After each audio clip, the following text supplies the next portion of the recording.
The morning of March 8, 2014 began like any other at Kuala Lumpur International Airport. Families hugged goodbye, business travelers checked their phones, and couples shared final kisses before departure. Flight MH370. A Boeing 777-200ER, bound for Beijing, sat on the tarmac with its 239 souls aboard, unaware that they were about to become part of one of aviation's greatest mysteries. Captain Tran Quoc Hung completed his pre-flight checks with the methodical precision of a 20-year veteran. His first officer reviewed the flight plan one final time. Among the passengers, Nguyen Thi Lan, a 34-year-old marketing executive, settled into her window seat excited about reuniting with her daughter in Beijing after 6 months apart. In row 15, an elderly man clutched his wife's hand, their first trip abroad. Children pressed their faces against windows, watching ground crews scurry below. At precisely 12:41 a.m., MH370 rolled down runway 32R and lifted into the darkness of the South China Sea. In the control tower, air traffic controller Ahmad Zafri tracked the aircraft as it climbed toward its cruising altitude of 35,000 feet. Everything appeared normal. 38 minutes later, at 1:19 a.m. came the last communication from the cockpit. "Good night, Malaysian 370. The aircraft's transponder went silent. Within hours, MH370 had vanished from radar screens across Southeast Asia. What followed was the largest search operation in aviation history. Ships and aircraft from 14 countries scoured 60,000 square kilometers of ocean. Families waited in anguish. Conspiracy theories proliferated. Despite finding scattered debris years later, the main wreckage and the truth behind the disappearance remained elusive. 10 years and 2 months later, on May 16, 2024, Dr. Lamin An stood in his Singapore office reviewing the latest oceanographic data from the MH370 search when his secure phone rang. As the lead aviation investigator for the International Civil Aviation Organization, he had seen countless mysteries, but none had haunted him like this one. "Dr. An, this is Singapore Control." The voice was urgent. "We have an unidentified aircraft approaching Changi Airport. It's claiming to be Malaysian Flight 370. The phone slipped from An's hand. MH370 had been declared lost with all hands. There were no survivors. There was no aircraft to claim that flight number. "That's impossible," he whispered.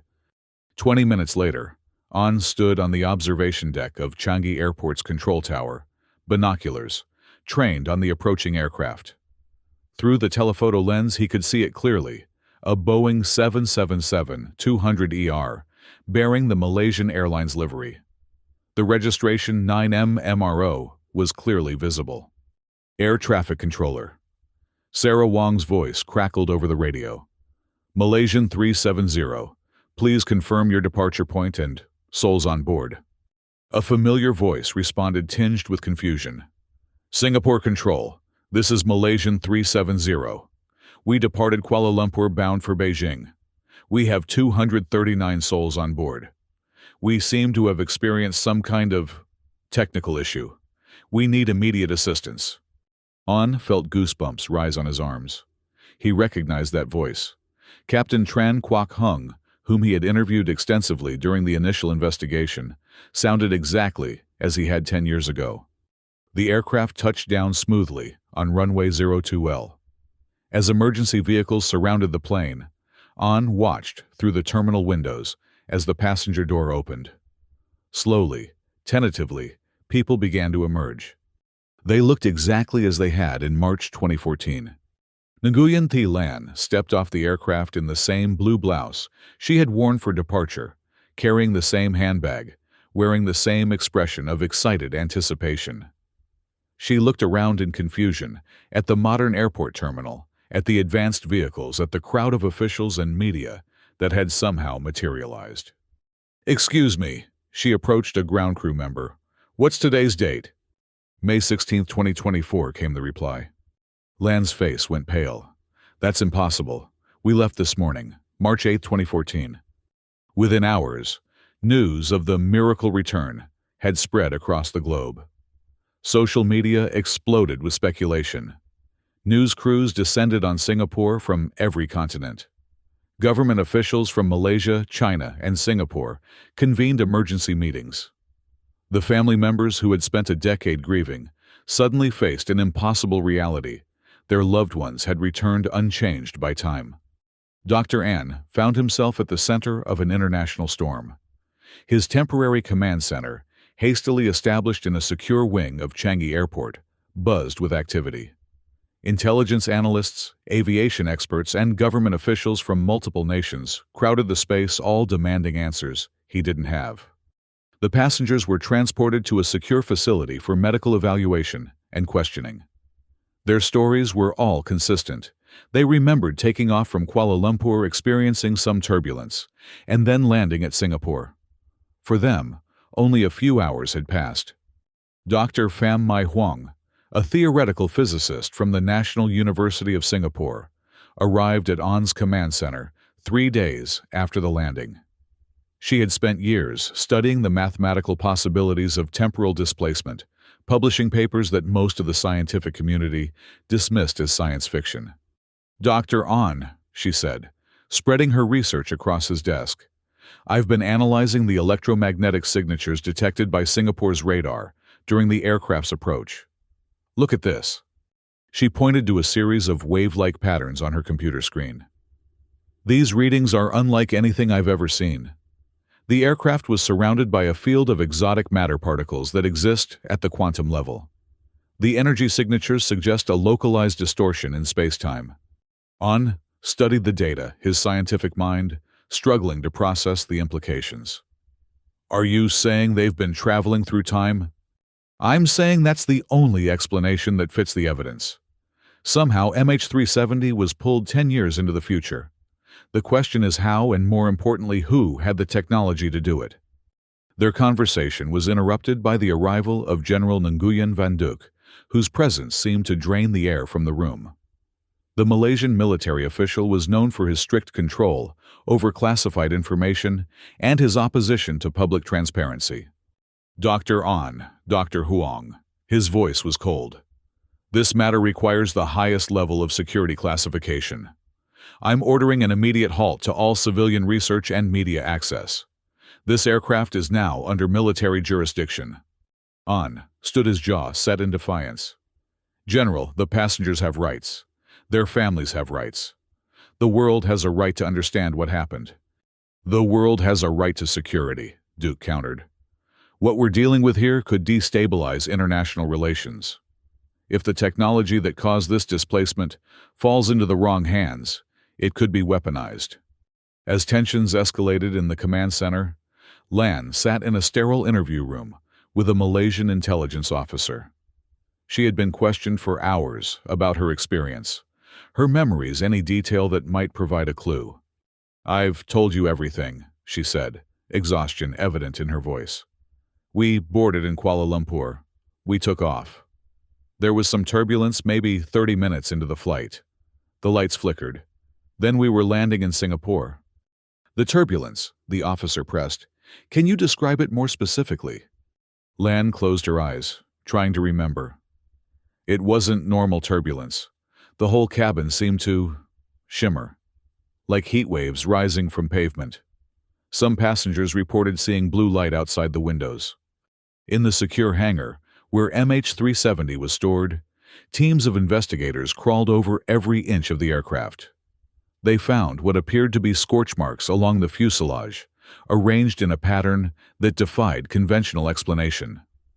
More intriguingly, some instruments in the cockpit had been modified with technology that didn't exist in 2014. Dr. Huang gained access to the aircraft by accompanying An during one of his inspections. While he focused on the standard investigative protocols, she examined the unusual modifications. "These components," she whispered to An, "they're quantum processors." This aircraft was equipped with a prototype temporal displacement device. "By who?" An asked. Before she could answer, Captain Hung approached them. Despite the stress of the situation, he looked precisely as he had a decade ago, not a single gray hair, not a new line on his face. "Dr. An." Hung said, "There's something I need to tell you. Something I was ordered never to reveal." He glanced around nervously. The morning of March 8th, I received sealed orders. Not from Malaysian Airlines. From a joint task force I'd never heard of. They told me to follow an alternative flight path once we were over the South China Sea. An felt his pulse quicken. Alternative flight path. Coordinates that would take us to a specific point 200 nautical miles from the planned route. When I questioned the orders, I was told it was part of a classified test of new navigation systems. I was told that for the safety of all aboard, I must not deviate from these instructions. And you followed them. Hung's face showed the weight of a decade's worth of guilt. I followed them. We reached the coordinates at exactly 1:19 a.m. That's when I made the final radio contact. 2 minutes later, everything changed. The instruments went mad. That blue light Lan mentioned, it came from beneath us. A beam of light that seemed to rise from the ocean itself. The aircraft was pulled into it, and then we were landing in Singapore, and everyone was telling us it was 2024. The pieces were beginning to form a disturbing picture. Dr. An spent the next several days investigating the task force Captain Hung had mentioned. Using his security clearance and international connections, he uncovered a secret consortium of military and scientific organizations from multiple countries, all working on what they called Project Kronos. The project's goal was to develop practical time travel technology, initially for military intelligence applications. The ability to send reconnaissance missions into the future to gather intelligence on enemy capabilities and intentions. The test on March 8, 2014 was meant to displace the aircraft by just a few hours. Something had gone catastrophically wrong. General Duke An, discovered, was one of the project's primary architects. As the investigation deepened, pressure mounted from all sides. Chinese officials demanded the immediate return of their citizens. Malaysian authorities insisted on maintaining strict secrecy. The passengers themselves were growing increasingly agitated, demanding to contact their families and return to their lives. The media circus outside the facility had grown to hundreds of reporters and thousands of onlookers. Conspiracy theories ranged from alien abduction to government cover-ups. The truth An realized was somehow both more mundane and more extraordinary than any of the theories. On the 10th night after the landing, Anj made a decision that would change everything. With Dr. Huang's help, he planned to access the modified instruments in MH370's cockpit and activate whatever temporal technology had been installed. His goal was to document how the displacement had occurred, to gather proof that could expose the truth. Security around the hangar was tight, but An's credentials granted him access. Dr. Huang followed, carrying equipment to monitor and record the activation. As they entered the aircraft, the empty passenger cabin felt haunted by the presence of those who had sat here for a journey that lasted either hours or a decade, depending on one's perspective. In the cockpit, Huang connected her monitoring equipment to the modified instruments. "Are you sure about this?" she asked. "We don't know what will happen." "We know what happens if we do nothing," An replied. "The truth gets buried, the passengers remain prisoners of secrecy, and whoever did this remains free to try again." As Huang activated the temporal systems, the cockpit filled with an eerie blue glow. The instruments displayed readings that seemed to violate the laws of physics. On her monitoring equipment, Huang watched as the fabric of space-time itself appeared to bend around the aircraft. "It's incredible," she breathed. "The energy requirements for this should be enormous, but somehow they've found a way to tap into the Earth's quantum field. They're using the planet itself as a power source." The blue light intensified, and for a moment both An and Huang felt the same sensation the passengers had described, like reality itself was shimmering. Through the cockpit windows, they could see not the hangar, but the open ocean of the South China Sea. The year displayed on the instruments read 2014. "We're seeing the moment of displacement," Huang said, her voice filled with awe. "When MH370 was pulled from its proper timeline, The vision lasted only seconds before the system shut down, automatically returning them to the present. But it was enough. They had witnessed the truth of what had happened to Flight 370. Their discovery came at a cost. Within an hour, the hangar was surrounded by military vehicles. General Duke stormed into the cockpit with armed guards. "You've violated strict orders," he declared. "This information is classified at the highest levels." "Classified to protect whom?" An demanded. "The passengers who lost 10 years of their lives, the families who grieved for a decade, the world that deserves to know that their own governments are playing with forces they don't understand." The confrontation might have escalated into violence, but it was interrupted by an unexpected ally. Captain Hung appeared in the cockpit doorway, flanked by several of the passengers, including Lan. "We heard the commotion," Hung said calmly, "and we've made a decision, all of us." Lan stepped forward, her voice steady despite the circumstances. "For 10 years, our families believed we were dead. They mourned us, moved on with their lives. Now we're back unchanged while they've aged, while their children have grown up, while spouses have remarried. We're strangers in our own lives. What we're saying," Hung continued, "is that we have the right to tell our own story, to make our own choices about how we live with what's happened to us." General Duke's face reddened. "You don't understand the implications. The technology that displaced your aircraft could destabilize the global balance of power. It must remain secret." "No," Lan said firmly. "What must happen is accountability. Whoever decided to use us as test subjects must face consequences. The truth must come out." Dr. An felt a surge of admiration for these ordinary people who had been thrust into extraordinary circumstances. "General, you can classify documents, suppress evidence, even attempt to silence us. But you cannot erase the fact that 239 people returned from the dead today with a story the world needs to hear." Over the following weeks, despite intense government pressure, the truth gradually emerged. Document leaks, whistleblower testimonies, and the united front presented by the MH370 passengers themselves made suppression impossible. The existence of Project Kronos became public knowledge. The revelation sent shockwaves through the international community. The United Nations called for immediate hearings. The countries involved in the project faced intense scrutiny and calls for reparations to the passengers and their families. General Duke and other military officials associated with Project Kronos faced courts-martial and criminal charges.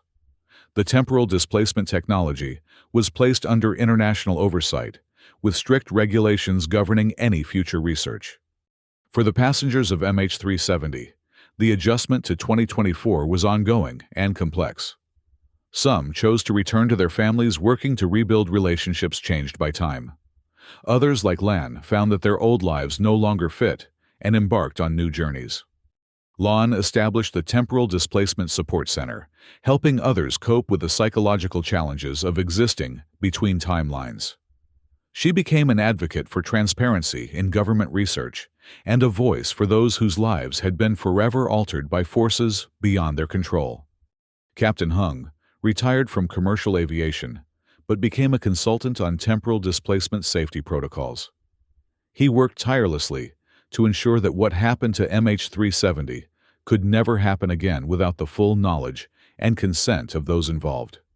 MH370 itself was donated to the International Air and Space Museum, where it became a monument to both human curiosity and the importance of ethical oversight in scientific research.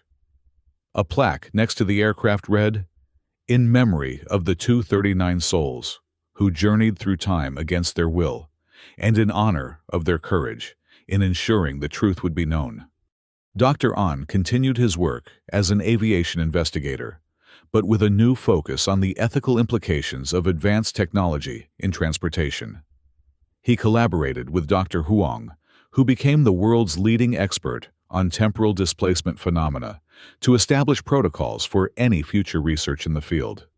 The story of Flight 370's return raised profound questions that humanity was still grappling with. If time travel was possible, who should control such technology? What were the ethical boundaries of experimentation involving human subjects? How could society prepare for a future where the linear progression of time could no longer be taken for granted? In the end, the passengers of MH370 had given humanity more than just proof that time travel was possible. They had provided a reminder that with great power comes great responsibility, and that the pursuit of scientific advancement must never come at the cost of human dignity and truth.